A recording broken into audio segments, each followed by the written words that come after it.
Having said that, now let us turn to the subject that we could not take up in the IBN lectures. Someone said that Dajjal is a Jinn,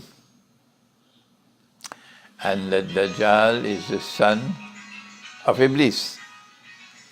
Dajjal is a Jinn, and Dajjal is the son of Iblis.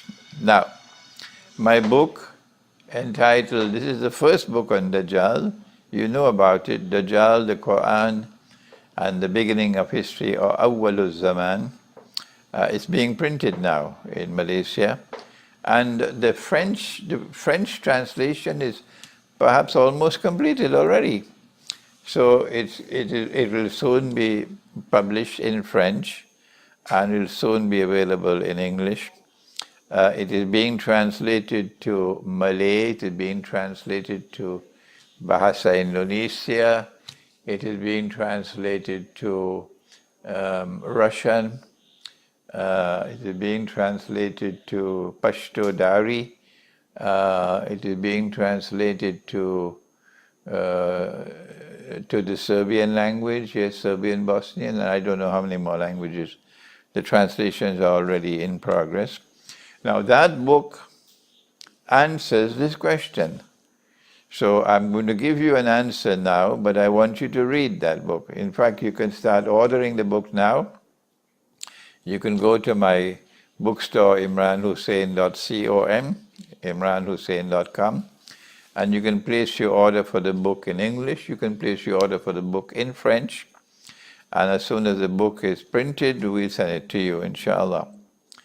You can also download the book now. It's already available on my website, or is it available on my bookstore? And you can download the book free of charge. You can also download a PDF file of the book, and if you want to make a small donation, you can do so by sending us an email to my bookstore, and then we'll send you an invoice which you can use to send a payment through PayPal, for example, because it has to be a business transaction. They give problems when it's a donation. So now back to the question. Is Dajjal a Jinn? Is Dajjal the son of Iblis, of Shaitan? That's the question that came from Jordan. And when we go to a subject in Islam like this, where do we look for the answer? The answer is always to be found, first of all, in the Book of Allah. You don't go to the Hadith first, do you? No, you go first to the Quran. Does the Quran make mention of Dajjal by name? No, it does not. No, it does not. Does that mean that there's nothing in the Quran on Dajjal? Of course not. That's wrong. Because there are two kinds of verses in the Quran, don't forget that. There are the ayat muhkamat, or the verses of the plain and clear, and in these verses you find a name, Dajjal. But if it's not there in the ayat muhkamat, then there are also other verses of the Quran called ayat mutashabihat, which are verses which have to be interpreted.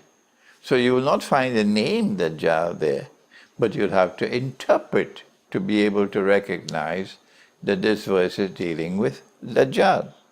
Are there such verses in the Quran? Yes, there are.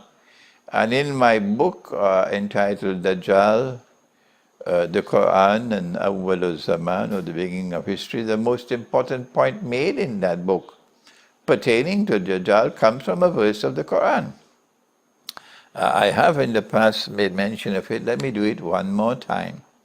And let me speak slowly, because you are my students, and tomorrow you are going to be the teachers. When Allah calls me away, when you bury me, you make a dua, and then get back onto the battlefield. Don't spend your time praising me.